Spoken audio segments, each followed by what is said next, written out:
Ladies and gentlemen, the presentation we are going to make is about the journey of distance education, the journey ahead. Apart from that, what are the challenges we are facing to make the distance education most vibrant and most successful system in the world?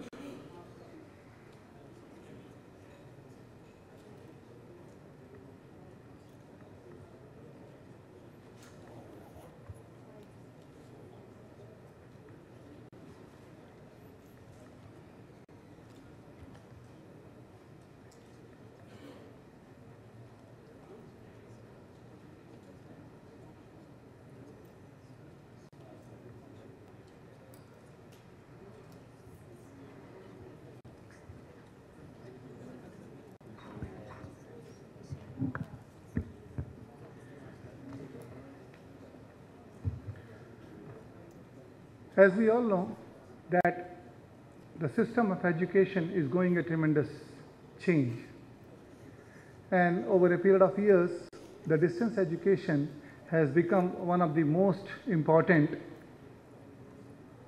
and the most obvious need for imparting education. The first question which comes to our mind is, what is the need? Why do we need a distance education system? The various opinion that has come that it is a self-learning kind of a system. Apart from that, it has the flexibility. It gives the wider access to higher education with people of all ages, sex, and also particularly the persons who are belonging to the economically weaker sections of the society. Apart from that, there are learners in the field who want to increase their knowledge and skills along with their work. They can also gain or upgrade their knowledge and skills through distance education. The mandate of the government to increase the gross enrollment ratio to 25% or to 30%, it can be achieved only with the help of distance education. In the morning we have heard Honorable Minister of HRD saying that we want to reach to a percentage, 25%, 20%, 30%, but the resources with the conventional system are not that much that they can cater to such a requirement wherein the distance education, wherein the gross enrollment ratio of our country can be reached up to 25 or 30%. Therefore, it is only the distance education system which is playing the most vital role in helping the government to attain or to achieve the target laid down by them. The beauty of the distance education is that it is a scalable model. The distance education, though we mention, say, it started in 1962 with Delhi University opening its first Center for Correspondence Institution. But if we see the history and if we know our history, we recall that it started much before that. Even in the ages of Mahabharata, when Arjun was taught by Guru Dronacharya about the archery, Eklavya also learnt the archery through a different mode. He was not physically present, but after seeing the Guru imparting the education, he learned that. So the history of distance education is very old, but in India, when we say effectively the starting or giving of degrees, it started in 1962 with Delhi universities. At presently, we have about 14 universities, open universities in our country. Apart from that, there are central universities and the state government universities which are also having directorates of distance education, which is also imparting education through distance mode. The enrollment is also depicted over here, and at present, when the HRM claimed that the gross enrollment is 15%, The share of distance education alone is 23% within that 15%. So we can imagine that the kind of role that distance education is playing in this thing. As discussed, that the distance education is the means for skill upgradation of the employees who are working with industries. They are seeking the upgradation of their knowledge, skills, competence levels through distance mode only. As a result, this has become the most effective tool for industries and multinationals, wherein the employees would also like to have some kind of a degree, some kind of a certification, and having those skills also. Apart from that, there are certain left outs who could not get into education because of several reasons. HRM in the morning said that 8 billion people could not go to education after they leave school. That was a picture. But through this distance education, we are providing an opportunity to all those left outs to come into the mainstream. This is the flexibility of the distance education. Now, with the growth of distance education, it was felt that some kind of a facilitator or regulator is needed, wherein the distance education and its standards could be maintained.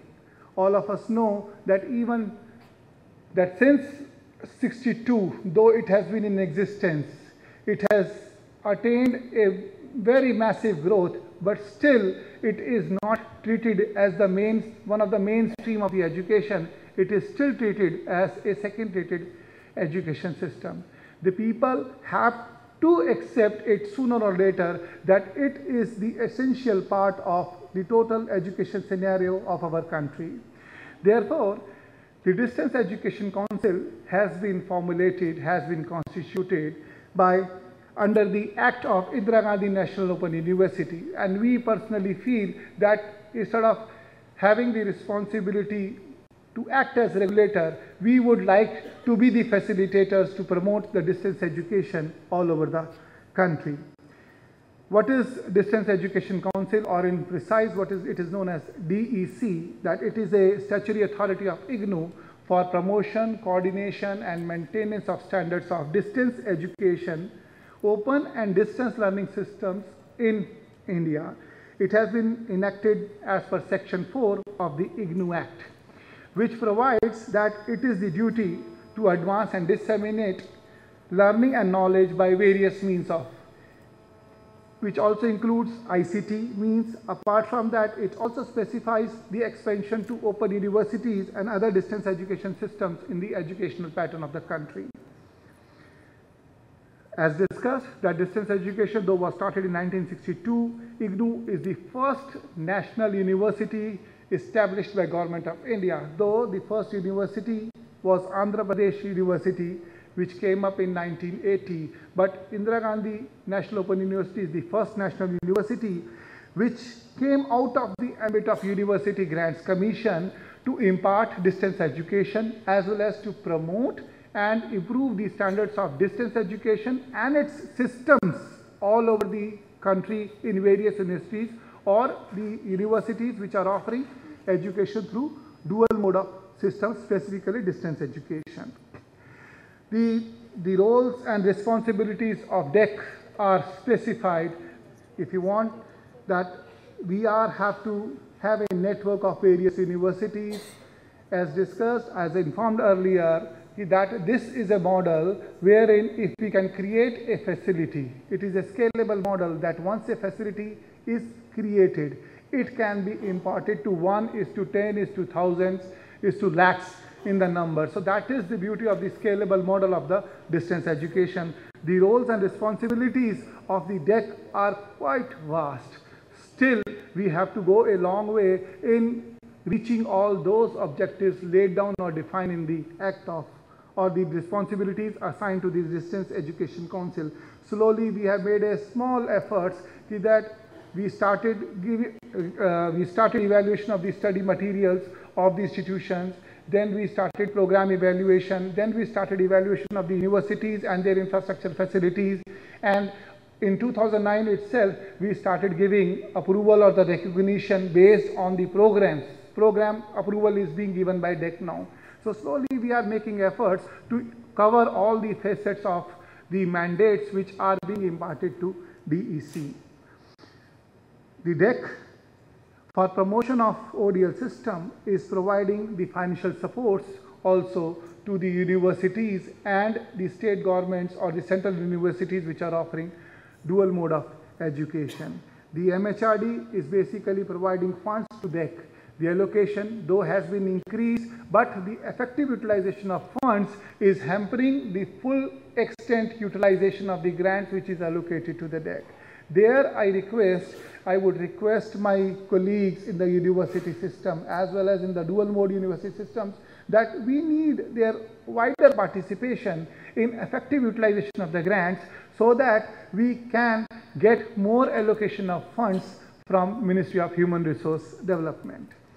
Maintenance of standards, that in order to regulate that how to regulate that distance education, in order to regulate the maintenance of the standards, the Ministry of Human Resource Development issued a notification that though the degrees are being imparted in distance mode, but these degrees would only qualify for public or government employment if and only if they are approved by DEC. But with a rider that some other regulatory bodies also will be playing a role while the degree is to be recognized for government employment. I would discuss this issue at the end of my presentation. I would like to apprise the honorable members who are present over here, the kind of, when we talk about distance education and distance education council, everybody feels that being a statutory authority, it is the responsibility of the DEC, but DEC is also being guided by various regulators in the country. And we are bound by the regulations of those regulators also in achieving the objectives which are being given to us.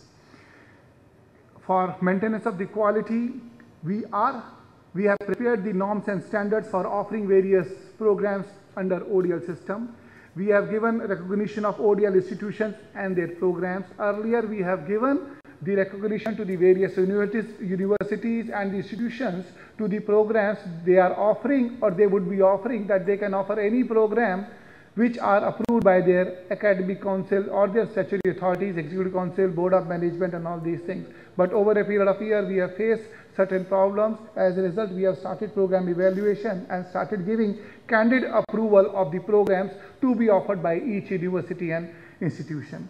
Apart from that, in order to regulate the quality standards in the ODL system, the process of accreditation is also in place, that after a few years of existence, the institutions can come forward to us and we would like to have an accreditation system, and we would like to accreditate these institutions at par with the policies laid down by the NAC, National Assessment and Accreditation Council, which is basically regulating the universities under the ambit of the University Grants Commission, and National Board of Accreditation, which is basically covering the concept of technical educations under the ambit of AICTE. Yesterday there was a meeting. In the meeting, the issue was discussed that when we talk about open and distance learning, we feel that there is no boundary. Online system of education is also an education, but our partner institutions abroad, specifically I am talking about IGNOU, that where they are having their partner institutions, the students who have obtained degree of IGNOU in other countries, they are literally facing a problem of recognition of their degrees, of the degrees of IGNOU for employment purposes abroad. The issue was discussed, and what